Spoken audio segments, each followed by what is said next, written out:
Well, Australia is in the grip of a housing crisis, and I don't think there's much doubt about the reasons for it. New data from the Bureau of Statistics has revealed the nation is now home to 27 million people. Our population grew by 615,300 over the past 12 months, and overseas migration accounted for 83% of that. Labor has ramped up immigration numbers, and experts are now saying what the rest of us realised a long time ago.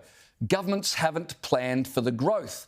Joining me to discuss this and much more is our Friday regular, former Queensland Premier, Campbell Newman. Campbell, thanks for joining me tonight. No wonder there's a housing and cost of living crisis, 615,000 extra people. I mean, it's almost the population of the Gold Coast added to the nation in just 12 months. James, it's a staggering number. Another one I could give you is that since late 2021, so in 3 years, we've taken in 2 million people. That's another state of South Australia. Last 12 months here in Queensland, we've taken over, I think, about 130,000, the city of Mackay. I mean, look, they are unprecedented levels of new arrivals.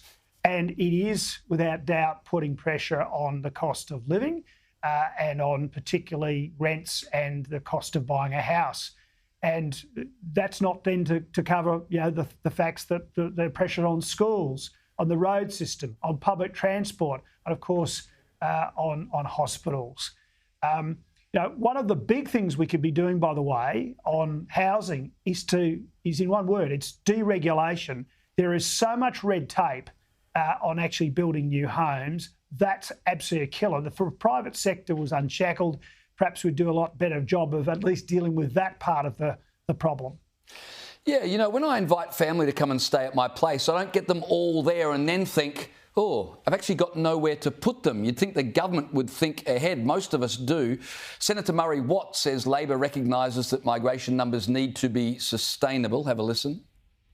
We recognise that we need to make sure that the numbers of migrants that we have coming to Australia is sustainable, and that's exactly why we've taken a range of actions to bring that number down. We're starting to see the results of that, and of course a number of the measures that we've taken took effect after March, so I would expect that we'd see that number fall further.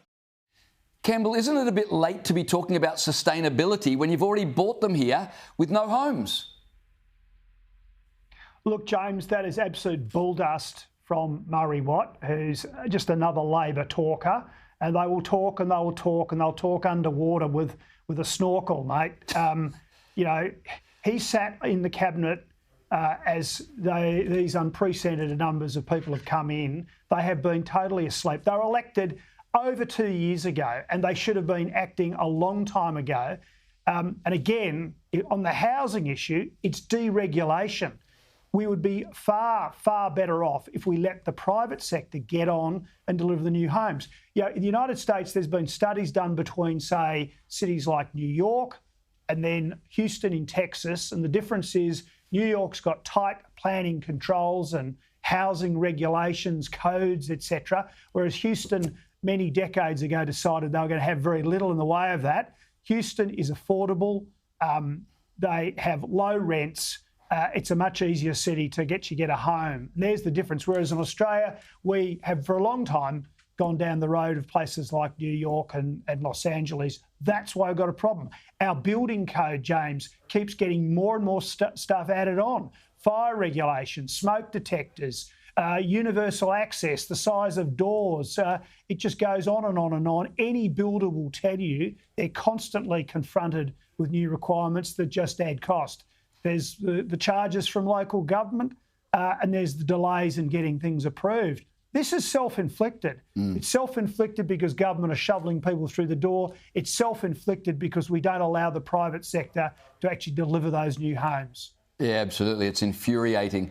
The nuclear power scaremongering has sparked up again with new Labor modelling, here we go, revealing the Coalition's nuclear plan would add $665 a year to the average power bill. Question, what's more likely to make your life miserable, an explosion in a nuclear power plant or Labor modelling on power prices? Here's what Peter Dutton had to say. I just think we need to deal with reality here, and this is Chris Bowen, who promised before the election that power prices had come down by $275. They've gone up by $1,000. He's predicting now that in 2037, your electricity bill will go up by $650. I mean, is that credible? Does anyone believe what Chris Bowen has to say? I suspect not. Campbell, there's been support for nuclear, even in inner city seats. Do you think Chris Bowen is running scared, hence this scare campaign? Look, it's absolute desperation, and they continue to say these sorts of things. I think actually Peter Dutton's response was pretty good. How can you trust Labor Party generated modelling?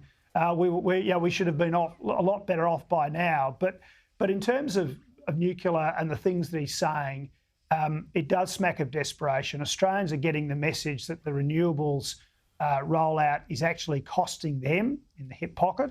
I mean, for example, in my own home, we're lucky enough to have been able to afford to put solar panels on. We've got some batteries as well. And guess what? Our power bills keep going up as well because the people in the state government, the Queensland state government owned distribution entity, and the retailers keep jacking up their prices. The more that they see revenue loss, the more they jack up the prices for just being connected to the grid.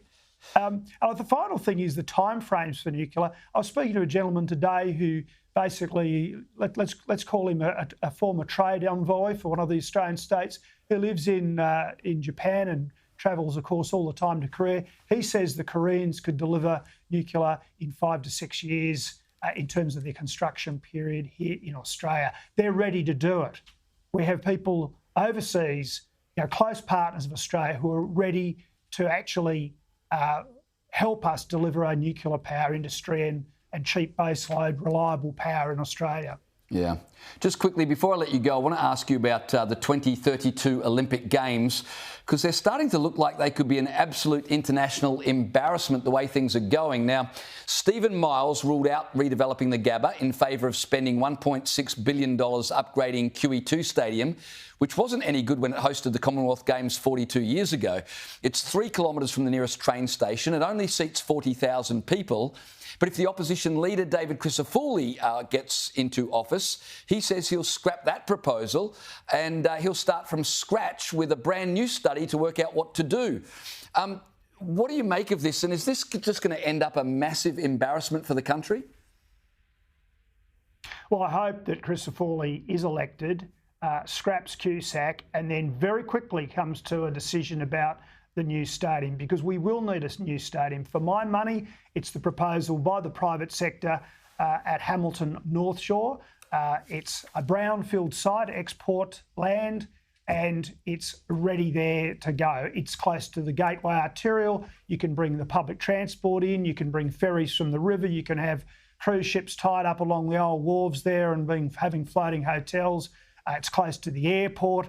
And the private sector want to do this as a PPP, which will minimise the cost to the taxpayers. I think Crisafulli should have a red-hot look at this one as an alternative to some of the other locations that are being talked about. It's going to be very interesting to see which way he goes, if indeed he does win the election in October. Campbell Newman, thanks so much for your time this evening.